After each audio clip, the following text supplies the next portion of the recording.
Jusqu'où va votre soutien à l'Iran? Est-ce que la Russie livre des armes à l'Iran en ce moment, à l'heure où nous parlons? En fait, ce n'est pas seulement l'Iran que nous avons défendu, même si c'est un partenaire stratégique. Pas un allié, mais un partenaire avec qui nous avons un accord. Ce que nous défendons, c'est en premier lieu le droit international. Et je ne peux pas imaginer que les Français, qui traditionnellement mettent en avant leur attachement au droit international, ne voient pas ce qui est en train de se passer. Le président Poutine et son porte-parole, Dmitri Peskov, ont répondu à ces bruits qui courent et qui sont amplifiés par les médias, selon lesquels la Russie fournirait des renseignements. Je l'ai déjà dit, nous avons des relations très étroites avec l'Iran, notamment un accord en matière d'armement. Nous avons fourni à l'Iran du matériel militaire. Mais nous ne pouvons pas accepter ces accusations qui nous sont faites de transmettre à l'Iran du renseignement.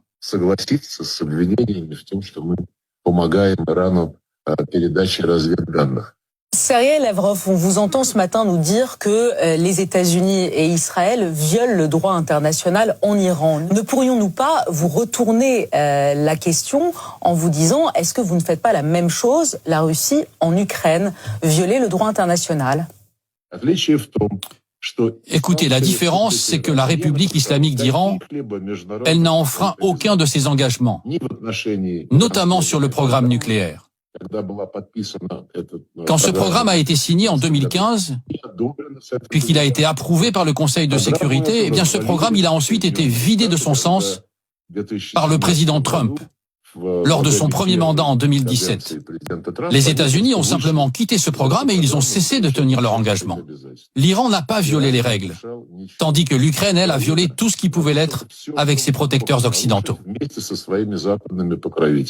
Ça fait plus de 4 ans maintenant que vous avez lancé cette guerre. Vous reconnaissiez le 24 février dernier que tous vos objectifs n'ont pas été atteints. Alors on aimerait savoir quels sont vos objectifs. Par exemple, mardi, vous avez lancé l'une des pires attaques en plein jour sur l'Ukraine avec plus de 1000 drones qui ont frappé une église à Lviv. Et puis ces derniers mois, vous avez aussi frappé des écoles, des hôpitaux. Il y a des dizaines de milliers de civils ukrainiens qui sont morts dans cette guerre. Est-ce là vos objectifs? Est-ce que vous assumez ces morts civiles? Et jusqu'où allez-vous aller? Quel est l'objectif final? De raser l'Ukraine?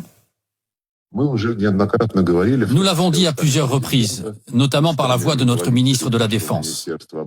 Nous ne visons jamais des objectifs qui sont exclusivement civils.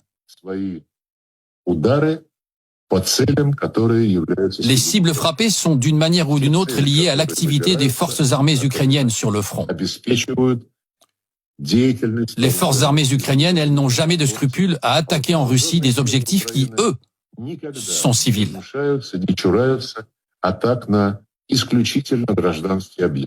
Nos reporters à nous, à France Télévisions, ont vu aussi des victimes civiles. On les a filmées. On a vu des immeubles d'habitation qui ont été visés par des drones russes. On a les images, on a les preuves. Mais au-delà de cela, je tiens à vous le dire quand même, monsieur le ministre, au-delà de ça, où en sont les négociations de paix qui ont lieu avec vos émissaires, les émissaires ukrainiens autour des États-Unis et de l'administration Trump? Est-ce que vous êtes déçu de la médiation de Donald Trump?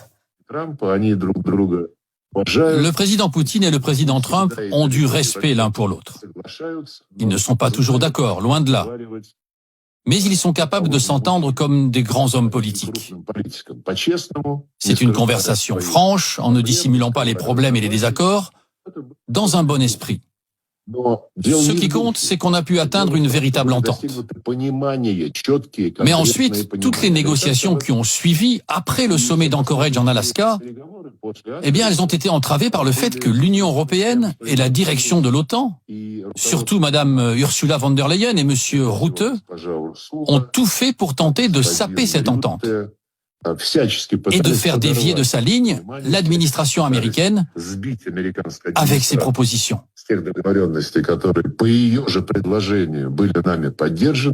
Vous avez déclaré il y a un mois, si Emmanuel Macron veut parler sérieusement à Vladimir Poutine, alors qu'il l'appelle. Mais Vladimir Poutine, il veut parler à Emmanuel Macron? Le président Macron a régulièrement dit publiquement « J'ai l'intention de téléphoner à Poutine et je vais le faire ». Mais si vous voulez appeler quelqu'un, un collègue avec qui vous avez des relations depuis longtemps, pourquoi l'annoncer à l'avance et ne pas le faire?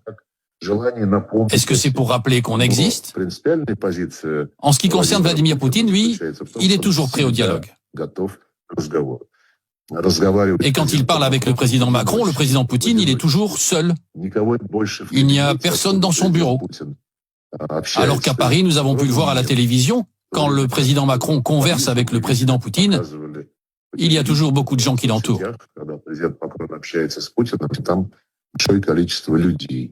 Vous considérez la France, le statut de la France aux yeux de la Russie, à vos yeux, à vous, Sergueï Lavrov, comme quoi? Comme des adversaires? Vous estimez que nous sommes vos adversaires? En tout cas, pas un allié, ça, c'est clair. L'Union européenne et la France, en fait, ont déclaré que nous étions les ennemis, voire pire, car ils pensent que la Russie doit subir une défaite stratégique. Le président Macron a dit plusieurs fois que le président Poutine était l'obstacle principal sur la voie de la paix. Qu'est-ce que vous répondez aux autorités françaises qui vous accusent de mener depuis des années, ici en France, une guerre hybride pour déstabiliser nos démocraties, qui craignent aussi que vous interfériez dans la future élection présidentielle, dans la future campagne présidentielle à venir en France? Le mois dernier, il y a eu en France l'assassinat de cet activiste de la droite conservatrice. C'était à Lyon. Il a été tué par des militants d'une organisation de jeunesse d'extrême gauche. Ils l'ont tué. Eh bien, l'ambassade des États-Unis et le département d'État américain n'ont pas hésité à publier un appel à punir les responsables. Ils expliquaient que la montée de l'extrême gauche en France, sa violence, était une menace pour la sécurité publique.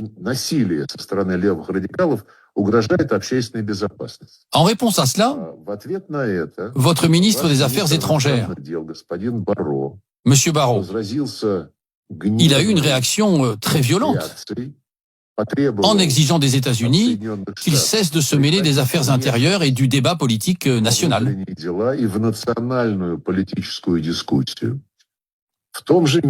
Toujours au mois de février, le ministère des Affaires étrangères, chez vous en France, a fait plusieurs déclarations sur la mort d'Alexeï Navalny, en disant clairement que la France impute toute la responsabilité de ce décès aux autorités russes.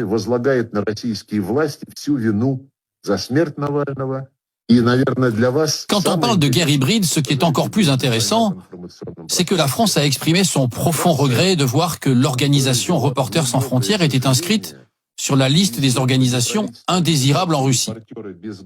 Or, en France, les journalistes de certains médias russes, Russia Today, Sputnik, ne sont souvent plus admis aux conférences de presse à l'Élysée. Et c'est le cas depuis 10 ans. Ils n'ont plus d'accréditation. La toute dernière question, vous étiez venu en Alaska en août dernier lors de ce sommet entre Vladimir Poutine et Donald Trump avec un t-shirt. Tout le monde avait vu ce t-shirt où vous aviez écrit USSR, URSS. Qu'est-ce que ça voulait dire? Quel était le message, Sergueï Lavrov? Que vous aviez une forme de nostalgie de l'Union soviétique? Moi, je suis né en Union soviétique.